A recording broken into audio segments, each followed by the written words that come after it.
D orbital theory, ठीक है। Concept हमारा है कि डी ऑर्बिटल को थोड़ा डिटेल में समझना। ये एक ऐसी ऑर्बिटल है जो सबसे ज्यादा कॉम्प्लेक्स स्ट्रक्चर्स बनाती है आगे जाके। अभी जो हम चीजें पढ़ रहे हैं ये बहुत बेसिक है, यानी कि जो डी एंड एफ ब्लॉक वाला चैप्टर है बहुत बेसिक है, लेकिन डी ऑर्बिटल इकलौती ऐसी ऑर्बिटल है जो बहुत हैवी कॉम्प्लेक्स सब्सटेंसेस को क्रिएट कर सकती है। अब इसी डी ऑर्बिटल के अंदर आपने सुना है कि डी के अंदर मैक्सिमम इलेक्ट्रॉन्स 10 आ सकते हैं। इसी के अकॉर्डिंग अगर हम देखें यहाँ पे, तो हमारा जो हम सबसेल्स को बनाने का मतलब एक तरीके से जो क्राइटेरिया है वो इस तरीके से बनाते हैं।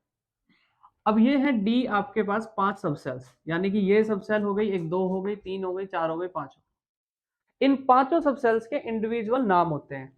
सबसे पहला नाम होता है डी एक्स वाई, दूसरा होता है वाई जेड, तीसरा होता है डी जेड एक्स, चौथा होता है d x square minus y square, और पांचवा होता है डी जेड स्क्वायर।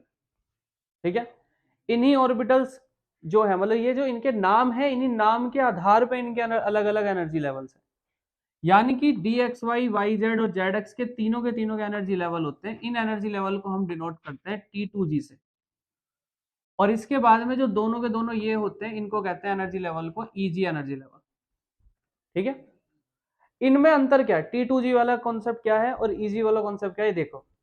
देखो अगर मैं बात करूं डी एक्स वाई की, तो डी को आपको पता तो होगा कि भाई डी जो होता है ना वो डबल डंबल शेप क्रिएट करता है। इसलिए अगर हम यहाँ पे देखें तो एक्स और वाई हमने अपनी तरफ से एक्सिस ली, तो जो डी एक्स वाई वाला ऑर्बिटल बनेगी वो ऐसे बनेगी, कुछ एक्सिस के बीच में से कट के आएगी, कुछ यूं। इसको कहते हैं डी एक्स वाई ऑर्बिटल।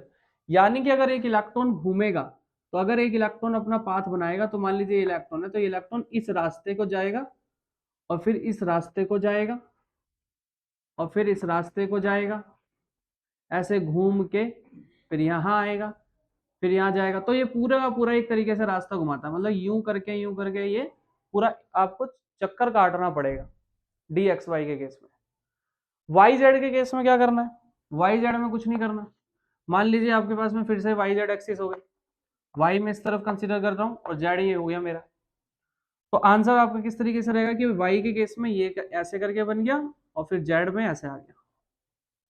फिर से इलेक्ट्रॉन्स का रास्ता इसी पॉइंट पर रहेगा। मेन पॉइंट मैं क्या बता रहा हूं, अगर ये आपके पास में एक्सिस है, तो इस एक्सिस के ऊपर, यानी कि ये मेन एक्सिस के ऐसे जाएगा घूम के। ठीक है। तो उसको आप कहेंगे that is T2G energy level. ये हो जाएगा वाई जेड का कंसेप्ट। और वाई जेड के बाद में अगर हम तीसरी देखें जेड एक्स वाला, तो जेड एक्स के लिए आपने फिर से क्या किया, दो एक्सिस क्रिएट किया। ये हो गया, हमने मान लिया एक्स है और ये जेड है।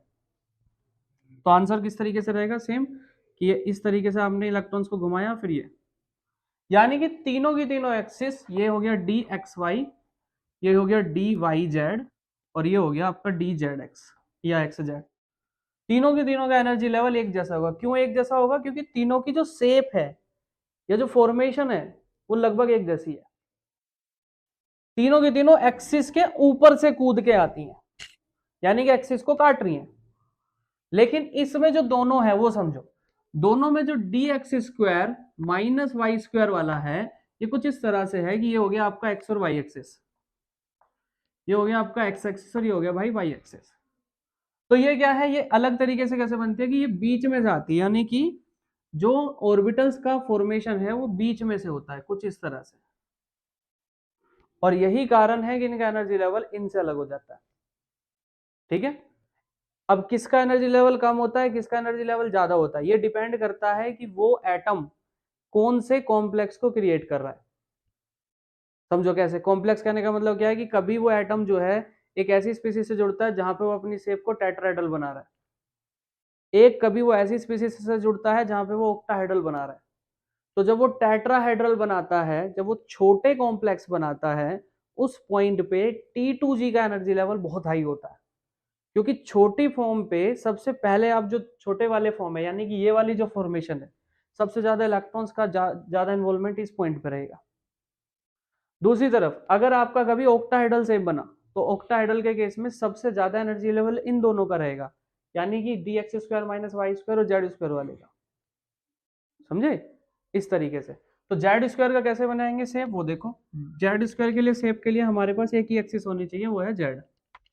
तो उस एक्सिस को अंडरस्टैंड करने के लिए हम किसी भी दूसरे एक्सिस को समझ रहे हैं यहाँ पे। ठीक है।